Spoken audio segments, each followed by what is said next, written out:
नमस्कार दोस्तों, मेरा नाम है आयुष और आज हम बात करने वाले हैं जिंदल स्टेनलेस हिसार के बारे में, जो कि इंडिया की एक स्टेनलेस स्टील बनाने वाली कंपनी है। अब मुझे जिंदल स्टेनलेस हिसार इतनी ज़्यादा पसंद इसलिए है क्योंकि ये फेमस है हाई क्वालिटी स्टेनलेस स्टील बनाने के लिए। और यहाँ पे कंपनी ने पास्ट में बहुत अच्छे रिटर्न्स दिए हैं। अगर हम पिछले 1.5 सालों की बात करें तो जो रिटर्न्स है ना वो 750% से भी ज़्यादा है। तो बहुत अच्छे रिटर्न्स दिए हैं पास्ट में। और अब ये एक सवाल भी पैदा करती है कि यार क्या ऐसे रिटर्न्स हमें फ्यूचर में मिल सकते हैं अगर हम अपना पैसा आज लगाते हैं इस स्टॉक में। तो यहाँ पे जो पास्ट के रिटर्न्स है वो फ्यूचर में दे सकता है कि नहीं दे सकता है ये स्टॉक, ये हमारा मेन डिस्कशन होगा इस वीडियो का। और आज हम इसी वजह से जिंदल स्टेनलेस हिसार का एक ओवरऑल फंडामेंटल एनालिसिस करने वाले हैं, जिसमें हम बात करेंगे कंपनी के बिजनेस मॉडल के बारे में। हम इनके प्रोडक्ट्स को अच्छे से समझेंगे, फिर शेयर होल्डिंग पैटर्न को देखेंगे। और सबसे मेन एरिया जो सबसे मेरा फोकस वाला एरिया है वो ये रहेगा कि आपको मैं वो फैक्टर्स बताऊंगा, वो ऐसे ग्रोथ ड्राइवर्स बताऊंगा जिनकी वजह से ये मेटल स्टॉक्स और ये जिंदल स्टेनलेस हिसार का स्टॉक ऊपर और नीचे जाता है। मतलब ऐसे ग्रोथ ड्राइवर्स, ऐसे फैक्टर्स का जानना हमें बहुत ज़्यादा ज़रूरी है जो कि इन स्टॉक्स के प्राइसेस को ऊपर और नीचे लेके जाते हैं। तो ये मैं आपको बताऊंगा। इसके अलावा हम लोग पूरा फंडामेंटल एनालिसिस करने के साथ साथ एक टेक्निकल एनालिसिस भी करेंगे। मतलब हम चार्ट्स को भी पढ़ के देखेंगे और समझने की कोशिश करेंगे कि क्या ये स्टॉक में कोई शॉर्ट टर्म बाइंग अपॉर्चुनिटी है कि नहीं, टेक्निकली जो स्टॉक है वो कैसा दिखता है हमें। तो ये ओवरऑल 360 डिग्री एनालिसिस करेंगे हम जिंदल स्टेनलेस हिसार का। तो अगर आपको ये वीडियो अच्छा लगता है तो please consider liking this video. और मैं स्टॉक मार्केट में बहुत सारे स्टॉक्स का एनालिसिस करता हूँ, तो अगर आप ऐसे ही एनालिसिस वाले वीडियोस देखना चाहते हैं तो please consider subscribing to our channel. अगर आप लाइक करेंगे इस वीडियो को तो मुझे ऐसा इंडिकेशन मिलेगा कि मुझे ऐसे ही वीडियोस बनाने चाहिए। तो चलिए अब हम सबसे पहले बात करते हैं जिंदल स्टेनलेस हिसार के बिजनेस मॉडल के बारे में। अब किसी भी कंपनी के बिजनेस मॉडल को समझने के लिए हमें ये देखना बहुत ज़रूरी है कि इनके प्रोडक्ट्स क्या हैं, मतलब कौन कौन से प्रोडक्ट्स ये लोग सेल आउट कर रहे हैं। तो अगर मैं यहाँ पे जिंदल स्टेनलेस हिसार की बात करूँ तो ये लोग सेल आउट करते हैं स्टील के स्लैब्स को। ये लोग सेल आउट करते हैं ऐसी प्लेट्स को जो कि स्टेनलेस स्टील की बनी हुई होती हैं। इसके बाद ये लोग हॉट रोल्ड कॉइल्स को सप्लाई करते हैं, कोल्ड रोल्ड कॉइल्स सप्लाई करते हैं। और ये लोग स्टील के बहुत बड़े बड़े ब्लूम्स भी बनाते हैं। ब्लूम्स बड़े बड़े स्टील के ब्लॉक्स होते हैं जो कि आपने लोहार की दुकान पर देखे होंगे। तो अगर मैं बात करूं इनके प्रोडक्ट्स की तो मेनली ये लोग वही प्रोडक्ट्स बनाते हैं जो कि आपको लोहार की दुकान पे मिल जाएंगे। और वो उससे काफ़ी सारे स्टील के प्रोडक्ट बना लेते हैं लोहार लोग। तो यही इनकी मेन प्रोडक्ट रेंज है। इसके अलावा ये लोग एक स्पेशलिटी प्रोडक्ट बनाते हैं और उसमें ये लोग कॉइन को बनाने वाले ढांचे को बनाते हैं। अब यहाँ पे जो कॉइन बनाने वाले ढांचे होते हैं ना, इसको इंडिया की सरकार खरीदती है। और इंडिया की सरकार के अलावा इंटरनेशनल गवर्नमेंट्स है ना, वो भी इस स्टील के कॉइन बनाने वाले ढांचे को खरीदती है। तो अब आप समझ सकते हैं कि जिंदल स्टेनलेस कितना हाई क्वालिटी स्टील बनाता है। अब जिंदल जो है वो अपने हाई क्वालिटी स्टील बनाने के लिए जाना जाता है। और मैंने कुछ लोगों से बात करी जिनके पास डीलरशिप है इस जिंदल स्टेनलेस हिसार के प्रोडक्ट्स की। और वो लोग बताते हैं कि जो इनके प्रोडक्ट्स है ना उनकी क्वालिटी बहुत हाई रहती है। और टाटा स्टील को भी ये मात दे देते हैं कुछ कुछ प्रोडक्ट्स में। और इसी वजह से मुझे कंपनी बहुत अच्छी लगती है। अब अगर हम बात करें इनके प्रोडक्ट के एप्लीकेशंस की तो इनके प्रोडक्ट्स को यूज किया जाता है रेलवे में। इसके अलावा बिल्डिंग और कंस्ट्रक्शन वाले सेक्टर में भी यूज किया जाता है। और इसमें जो न्यूक्लियर एप्लीकेशंस हैं वहां पे भी स्टेनलेस स्टील के प्रोडक्ट्स जाते हैं। कॉइन ब्लैंक्स का मैं आपको बता ही चुका हूँ कि कॉइन की जो छपाई होती है वहां पे इनका स्टील सप्लाई होता है। इसके अलावा जो प्लम्बिंग सेक्टर है वहां पे जो इनके पाइप्स हैं वो बहुत ज़्यादा जाते हैं। कंज्यूमर ड्यूरेबल्स एक सेक्टर है। और जो स्टील की ब्लेड आती है जिससे हम लोग शेविंग करते हैं, वो ब्लेड की जो स्टील है उसको भी सप्लाई करता है ये जिंदल स्टेनलेस हिसार। तो कंपनी की जो प्रोडक्ट रेंज है ना वो बहुत अच्छी है। अब ये बात तो हो गई प्रोडक्ट रेंज की। अब यहाँ पे हमने ये तो समझ लिया कि कंपनी के प्रोडक्ट्स कौन कौन से हैं और इनके एप्लीकेशन कहाँ कहाँ पे होते हैं। लेकिन ये जानना भी बहुत ज़्यादा इंपॉर्टेंट है कि जो ग्रोथ फैक्टर्स हैं वो क्या है बिजनेस के। मतलब ऐसे कौन कौन से फैक्टर्स हैं जो कि कंपनी के प्रॉफिट को अफेक्ट करते हैं, जो कि कंपनी के रेवेन्यूज को अफेक्ट करते हैं। तो इस चीज़ को समझने के लिए अब हम चलते हैं इनकम स्टेटमेंट के ऊपर। और फिर वहां से मैं आपको उन फैक्टर्स के बारे में बताऊंगा जो कि इस बिजनेस को अफेक्ट करते हैं। तो अगर हम फाइनेंशियल ट्रेंड को देखें तो आप यहाँ पे देख सकते हैं कि FY 2021 के जो रेवेन्यूज हैं वो 9690 करोड़ रुपीज हैं। अब यहाँ पे जो भी वैल्यूज दी हुई है वो 1000 करोड़ में है। तो 9.69 का मतलब हुआ 9690 करोड़ रुपीज। और यहाँ पे ऐसे ग्राफ में मैं आपको फिगर्स इसलिए दिखा रहा हूँ क्योंकि आपको एक चीज की तरफ ध्यान देना चाहिए, वो है इसके रेवेन्यूज और प्रॉफिट्स की कंसिस्टेंसी। अगर आप FY 2018 में देखें तो आप देख सकते हैं कि जो कंपनी के रेवेन्यूज थे वो 10,000 करोड़ के आसपास थे। और आप यहाँ पे देख सकते हैं कि जो रेवेन्यूज है ना, उनमें आपको स्टेबिलिटी नहीं दिखेगी। मतलब कभी रेवेन्यूज ऊपर की तरफ जा रहे हैं, कभी नीचे की तरफ जा रहे हैं, और यही सेम चीज प्रॉफिट्स के साथ भी हो रही है। तो यहाँ पे प्रॉफिट्स और रेवेन्यूज स्टेबल इसलिए नहीं है क्योंकि इनके प्रॉफिट्स और रेवेन्यू को फर्क पड़ता है स्टील के प्राइजेस से। अगर स्टील के प्राइजेस ऊपर की तरफ जाएंगे तो प्रॉफिट ऊपर की तरफ जाएंगे, अगर स्टील के प्राइजेस नीचे की तरफ जाएंगे तो प्रॉफिट्स भी नीचे की तरफ जाएंगे, और रेवेन्यूज के साथ भी कुछ ऐसा ही होगा। तो यहाँ पे जब जब स्टील के प्राइजेस ऊपर की तरफ जाते हैं तो ये लोग ज्यादा प्रॉफिट में अपने स्टील को बेच पाते हैं, और इसका वाइस वर्सा होता है जब स्टील के प्राइजेस गिर जाते हैं। तो स्टील के प्राइजेस से इनके प्रॉफिट्स और लॉसेस इतने ज्यादा फ्लक्चुएट होते हैं, इसी वजह से ये जो सेक्टर है और ये जो जिंदल स्टेनलेस हिसार का स्टॉक है, ये एक साइक्लिकल स्टॉक है। अब यहाँ पे साइकिल क्या होती है इसको भी समझना बहुत इंपॉर्टेंट है। इसके लिए मैं आपको लेके चलता हूँ एक ग्राफ के ऊपर। तो अगर हम इस ग्राफ को ध्यान से देखें तो आप यहाँ पे देख सकते हैं कि ये स्टार्ट होता है ऑप्टिमिज्म से, और आप देख सकते हैं कि ये जो ऑप्टिमिज्म है इसके बाद जो ग्राफ है ये बढ़ता जाता है, एक्साइटमेंट आती है, थ्रिल आती है, और जो इन्वेस्टर्स हैं वो अपना पैसा लगाते जाते हैं किसी भी स्टॉक में या ओवरऑल पूरे सेक्टर में। फिर एक यूफोरिया आता है, और वहां से फिर जो स्टील के प्राइजेस या किसी भी साइक्लिकल स्टॉक के प्राइजेस गिरना शुरू होते हैं, वो गिरते गिरते गिरते गिरते एकदम गिरते ही जाते हैं, और एक स्टेज आती है जिसको हम बोलते हैं डिप्रेशन, जो कि अभी आया था मार्च 2020 में जब कोरोना वायरस आया था। फिर उसके बाद डिप्रेशन के बाद जो प्राइजेस हैं वो एकदम ऊपर की तरफ जाना शुरू होते हैं, जो साइकिल है वो ऊपर की तरफ जाना शुरू होती है। तो इस टाइप से कुछ साइकिल हमारी काम करती है।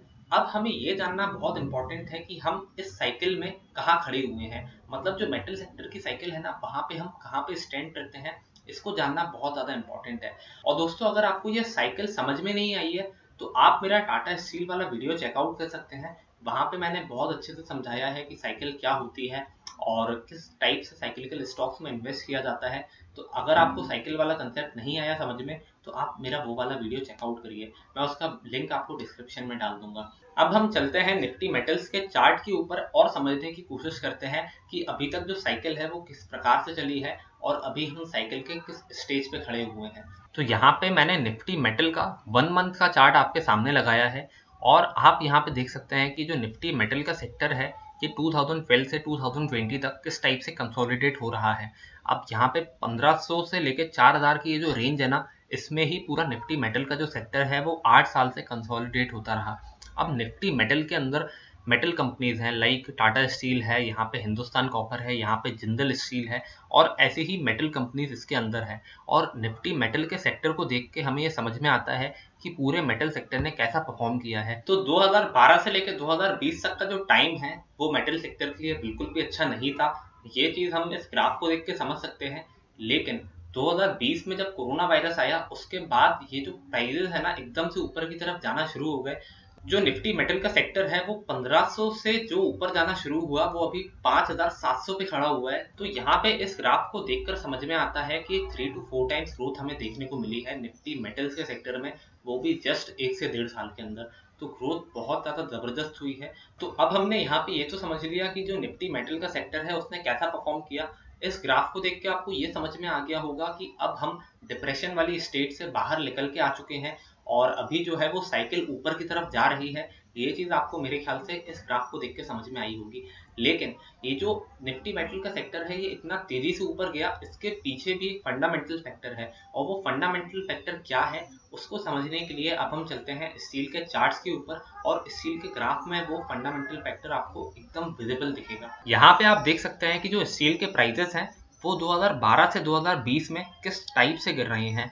2012 में जो स्टील का प्राइस था वो था अराउंड $100, और वहां से जो स्टील के प्राइसेस गिरते गए गिरते गए गिरते गए, आप देख सकते हैं 2020 में वो $15 पे आ गए थे। तो $100 टू $15 सीधा 8 सालों में इतना भयंकर स्टील के प्राइसेस गिरे। इसका जो इम्पैक्ट है वो मेटल सेक्टर पे बहुत ज़्यादा बेकार पड़ा। स्टील के अलावा जो कॉपर या दूसरे मेटल्स होते हैं उनमें भी यही चीज़ आपको देखने को मिलेगी, बहुत तेज़ी से प्राइसेस जो है वो गिरे थे। और 2020 में जब लॉकडाउन लगा, कोरोना वायरस आया, उसके बाद आप देख सकते हैं कि ये जो प्राइसेस है ना वो कितना शार्पली बढ़े हैं। और अभी आप देख सकते हैं कि जो स्टील का प्राइस है वो $49 का है। तो $15 से $49 मतलब 3 टाइम्स इंक्रीज हो गए हैं स्टील के प्राइसेस पिछले कुछ टाइम पे। और यहाँ पे जो स्टील के प्राइसेस बढ़े हैं ना, इसी वजह से जिंदल स्टेनलेस, हिसार और बाकी जो भी स्टील मैन्युफैक्चरिंग कंपनीज हैं उनके भी स्टॉक के प्राइसेस बढ़े हैं, क्योंकि अब ये लोग अपने बनाए हुए स्टील को ज़्यादा प्राइस पे बेच पाएंगे। तो ज़्यादा महंगे में बेचेंगे तो जाहिर सी बात है ज़्यादा प्रॉफिट भी कमाएंगे। तो स्टील के प्राइसेस जब भी ऊपर नीचे जाते हैं, इसका जो इम्पैक्ट है वो बहुत ज़्यादा पड़ता है इन मेटल कंपनीज को। और अभी यहाँ पे जो स्टील के प्राइसेस है ना, ये मेरे ख्याल से और ज़्यादा बढ़ने चाहिए, क्योंकि दुनिया का सबसे बड़ा मैन्युफैक्चरर है चाइना। और यहाँ पे चाइना का जो प्रोडक्शन है ना, वो अभी थोड़ा सा कम हो गया है कोरोना वायरस के बाद, और एक्सपर्ट्स का ऐसा मानना है कि ये आगे चल के कुछ सालों तक थोड़ा कम ही रहेगा, इतना ज़्यादा ऊपर की तरफ नहीं जाएगा। और इसका फायदा इंडिया को डेफिनेटली मिलेगा, और जिंदल स्टेनलेस हिसार को भी इसका फायदा बिल्कुल मिलेगा।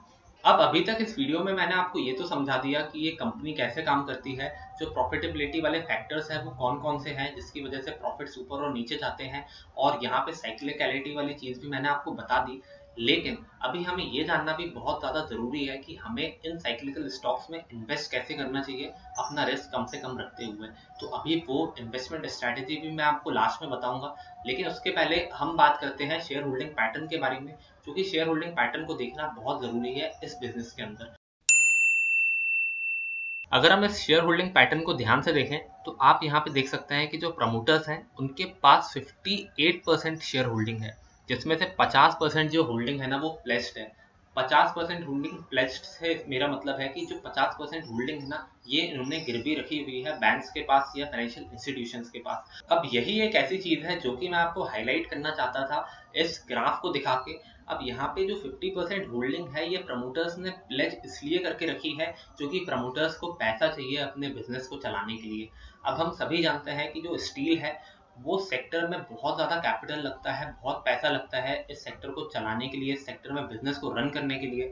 अब यहाँ पे आपको बड़ी बड़ी फैक्ट्रीज डालनी है, यहाँ पे आपको रॉ मटेरियल खरीदना है, लेबर को पेमेंट करनी है और एम्प्लॉयज़ को पेमेंट करनी है, तो खर्चे बहुत सारे हैं, बहुत बड़े बड़े प्लांट्स डालने पड़ते हैं, जिसकी वजह से जो इन्वेस्टमेंट है वो बहुत ज़्यादा हो जाता है। इसी वजह से कंपनी को कर्जा लेना पड़ता है, और कर्जे के बदले में कभी कभी कंपनीज को अपनी शेयर होल्डिंग प्लेज भी करनी पड़ती है। तो यहाँ पे प्रमोटर्स ने यही काम किया है, इसी वजह से ये आप प्लेस्ड होल्डिंग देख रहे हैं इस शेयर होल्डिंग पैटर्न के ऊपर। लेकिन अभी जो साइकिल है ना वो ऊपर की तरफ जा रही है, तो ये जो कंपनी है अपना कर्जा धीरे धीरे कम करती हुई जा रही है। तो यही एक ऐसा पॉइंट था जो कि मैं हाईलाइट करना चाहता था इस शेयर होल्डिंग पैटर्न में। अब हम बात करते हैं कंपनी के चार्ट्स की। अब हम इस कंपनी का टेक्निकल एनालिसिस करते हैं और समझने की कोशिश करते हैं कि क्या इस कंपनी में कोई अभी शॉर्ट टर्म इन्वेस्टमेंट अपॉर्चुनिटी है कि नहीं, और किस टाइप से हमें इस कंपनी में इन्वेस्ट करते हुए चलना चाहिए अगर हम ऐसे सेक्टर में या ऐसी कंपनीज में इन्वेस्ट कर रहे हैं तो, जो कि साइक्लिकल है नेचर में। तो यहाँ पे मैंने जिंदल स्टेनलेस हिसार का चार्ट खोल लिया है और ये वनडे चार्ट है। आप यहाँ पे देख सकते हैं कि अभी जो करंट प्राइस चल रहा है वो 281 रुपीज़ है। पिछले 1.5 साल में 750% से भी ज़्यादा के रिटर्न्स ये दे चुका है, और 28 मई 2020 को इसका प्राइस था 36 रुपये, और अभी करंट मार्केट प्राइस 281 रुपीज़ है। तो बहुत ट्रिमेंडस रिटर्न्स दिए हैं, और इसका रीज़न मैं आपको बता ही चुका हूँ कि स्टील के प्राइसेस इतने ज़्यादा बढ़े थे, इसी वजह से जो रिटर्न्स हैं वो हमें यहाँ पे अच्छे देखने को मिले हैं। लेकिन ये बात तो हो गई पास की। अब हमें ये समझना है कि क्या इस कंपनी में कोई इन्वेस्टमेंट अपॉर्चुनिटी है कि नहीं। उस चीज़ को समझने के लिए आप इस रेड लाइन को देखिए। ये जो रेड लाइन है ये 50 दिन का मूविंग एवरेज है, और आप देख सकते हैं कि कितना ब्यूटीफुली स्टॉक ने इस लाइन को फॉलो किया है। और मेरे हिसाब से जब तक ये अप साइकिल चल रही है, ये 50 डेज का मूविंग एवरेज ब्रेक नहीं होना चाहिए। तो इसमें इन्वेस्टमेंट फिलॉसफी एकदम सिंपल है। अगर आप शॉर्ट टर्म ट्रेड लेना चाहते हैं तो 240 रुपीज़ का एक एसएल रखिए, और इस स्टॉक को आप बाय कर सकते हैं 280 से 285 रुपीज़ के आसपास। अब यहाँ पे मैं आपको कोई टिप नहीं दे रहा हूँ, ये सिर्फ मेरा एनालिसिस है जो मैं आपको बता रहा हूँ। इन्वेस्ट आप अपनी रिसर्च करके करिए। मैं बस आपको ये बता रहा हूँ कि इन्वेस्टमेंट किस टाइप से किया जा सकता है इस स्टॉक में। तो अगर मैं इन्वेस्टमेंट करना चाहता इस स्टॉक में तो मैं 240 रुपये का स्टॉप लॉस रख के इसमें अभी करंट प्राइजेस पे बाय कर लेता, और इस स्टॉक को मैं तब तक होल्ड करता जब तक ये अपनी रेड लाइन यानी कि 50 दिन की मूविंग एवरेज लाइन को ब्रेक नहीं कर देता।